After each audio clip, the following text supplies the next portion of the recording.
Hello and welcome to Psych Central's Ask the Therapist. I'm Dr. Dan Tomasulo, and this is my friend and colleague, Dr. Marie Hartwell-Walker.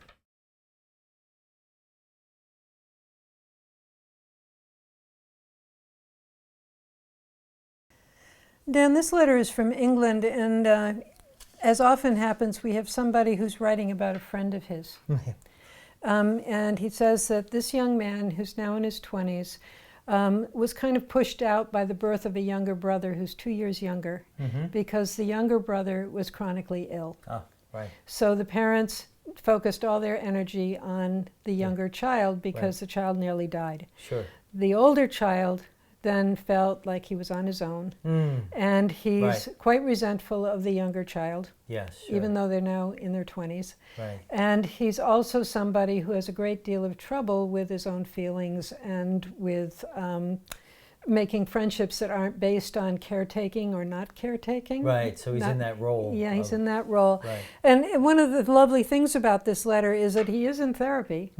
And this letter was written actually on behalf of the young man's parents. The friend wants information to help the parents who want to help their son recover. Right. Did I help you? It's like Could a you bank follow that? check. Right. Yeah, I did. So it's very dear. Yeah. Somebody who's a friend of the parents who want to help their son is now asking us for advice about advice. Yeah. Okay.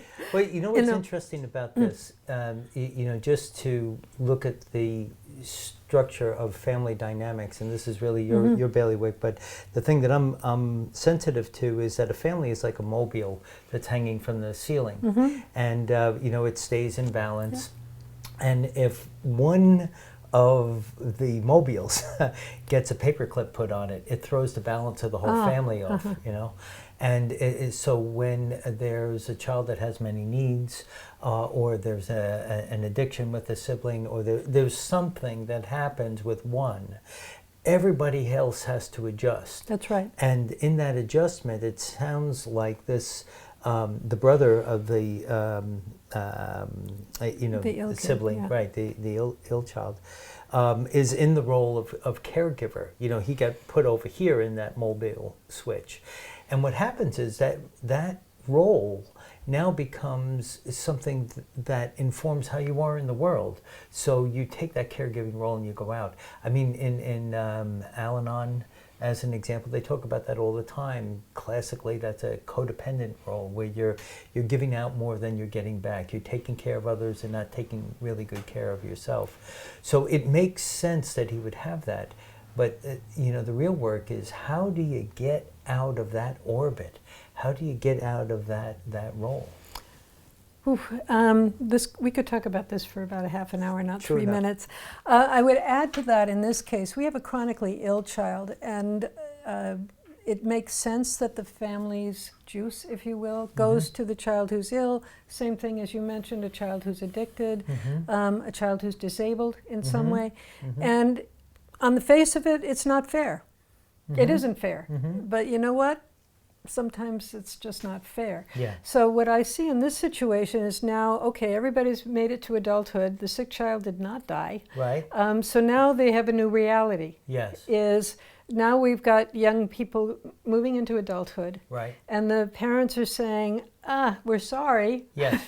But what do we do now? Right. What do we do now? And I think the first thing we do now is acknowledge that reality. Right. That he's not off base for thinking that it wasn't fair. It wasn't. He didn't get a lot of his needs met. Right. But here's the thing, Dan. That doesn't mean he doesn't have a right to have needs. True enough. And what I worry about is not only that he's in this caregiving role, but he's also reportedly shutting down his own feelings because he's been taught your feelings don't matter, there's this that matters more. Right. So that would be the work of therapy, and apparently he is in therapy, but it's also the work at home. Sure. For people to start saying, well, how do you feel about that? Yes, to balance it. And to rebalance your mobile here. Yeah. and there's different ways to balance a mobile, right? You can take the paperclip off, but if that's not possible, Yeah, right? right. If somebody has a disability, as an example, then the way to do it is to shift that balance so that everybody has their needs being met. Not that this person's needs is so great that it throws everybody else out of whack. So your recommendation is right on target.